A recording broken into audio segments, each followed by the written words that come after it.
नमस्कार दोस्तों, स्वागत है आपका स्टोरी पोर्टल यूट्यूब चैनल में। दोस्तों, आज का प्रश्न बहुत ही ज्ञानवर्धक है, इसलिए हो सके तो कहानी को अंतिम तक सुनिएगा। दोस्तों, कहानी कुछ इस प्रकार है कि एक नगर में भूख, प्यास, नींद एवं आशा नाम की 4 बहनें थीं। एक बार चारों बहनों की आपस में लड़ाई हो गई। भूख कहती कि मैं बड़ी हूँ, प्यास कहती मैं बड़ी हूँ, नींद कहती कि मैं बड़ी हूँ और आशा कहती कि मैं बड़ी हूँ। चारों इस विवाद को लेकर राजा के पास पहुंची। एक ने कहा कि मैं बड़ी हूँ, दूसरी ने कहा कि मैं बड़ी हूँ, तीसरी ने कहा कि मैं बड़ी हूँ और इसी तरह चौथी ने भी कहा कि मैं बड़ी हूँ। राजा यह सुनकर सबसे पहले भूख से कहा कि भूख, तुम बताओ, तुम कैसे बड़ी हो? तो भूख ने कहा, मैं इसलिए बड़ी हूँ क्योंकि मेरे ही कारण घर में चूल्हे जलते हैं, अच्छे अच्छे पकवान बनते हैं और जब थाली सजा कर दी जाती है तब मैं खाती हूँ, इसलिए मैं सबसे बड़ी हूँ। यह सुनकर राजा ने अपने सैनिकों को आदेश दिया कि जाओ और राज्य के प्रत्येक कोने कोने तक यह घोषणा कर दो कि आज से किसी के घर में भोजन नहीं बनेगा। फिर देखते हैं जब भूख को भूख लगेगी तो वह क्या करेगी। पूरा दिन बीत गया, पूरी रात बीत गई। जब सुबह हुई तो भूख को भूख सताने लगी तो वह इधर उधर भोजन का तलाश करने लगी। जब उसे कुछ नहीं मिला तब वह भूख के कारण घर में पड़ी बासी रोटियों को खाने लगी। प्यास यह सब देख रही थी। वह तुरंत राजा के पास गई और बोली है, राजन, भूख हार गई, वह घर में पड़ी बासी रोटियों को खा रही है। देखिए, मैं सबसे बड़ी हूँ। राजा ने कहा, तुम बताओ कैसे बड़ी हो? प्यास ने कहा, मैं बड़ी हूँ क्योंकि मेरे ही कारण लोग कुएं खोदवाते हैं, तालाब बनवाते हैं एवं बर्तनों में पानी का भी संचय करते हैं और जब किसी पात्र में भरकर मुझे पानी देते हैं तभी मैं पीती हूँ, इसलिए मैं बड़ी हूँ। यह सुनकर राजा ने अपने सैनिकों को आदेश दिया कि जाओ, पूरे राज्य में घोषणा करवा दो कि कोई भी कुएं ना खुदवाए, कोई भी बर्तनों में पानी ना भरे।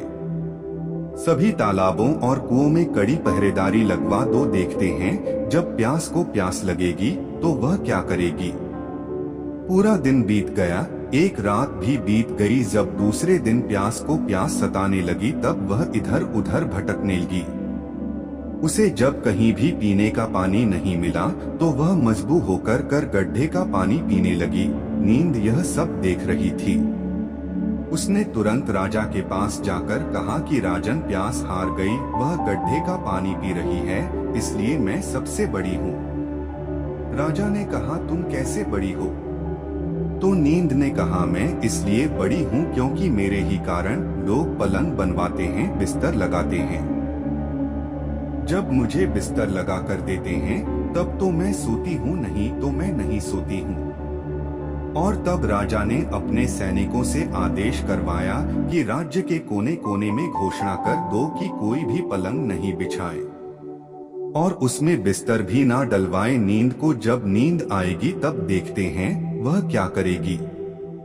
पूरा दिन बीत गया, आधी रात बीती तो नींद को नींद आने लगी तो इधर उधर बिस्तर खोजने लगी। जब बिस्तर नहीं मिला तो वह मजबूर होकर ऊबड़ खाबड़ जगह पर ही सो गई।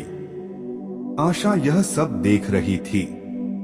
उसने तुरंत राजा के पास जाकर कहा कि राजन, नींद हार गई, वह ऊबड़ खाबड़ जगह पर बिना बिस्तर के ही सो गए, इसलिए बड़ी तो मैं ही हूँ। राजा ने कहा, तुम कैसे बड़ी हो?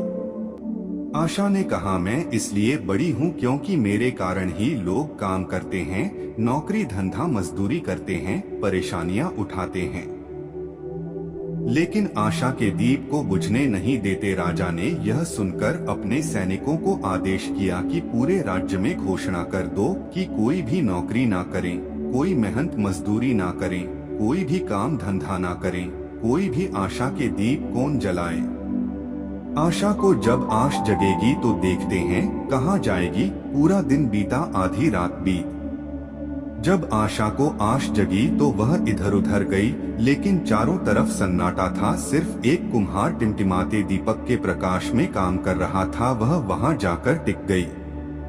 और राजा ने देखा कुम्हार ने जो दिए बनाए उसके सोने के हो जाने की आस की, और वह सोने का हो गया। सोने के दिए में रुपए की बाती तथा उसका कंचन का महल बन गया।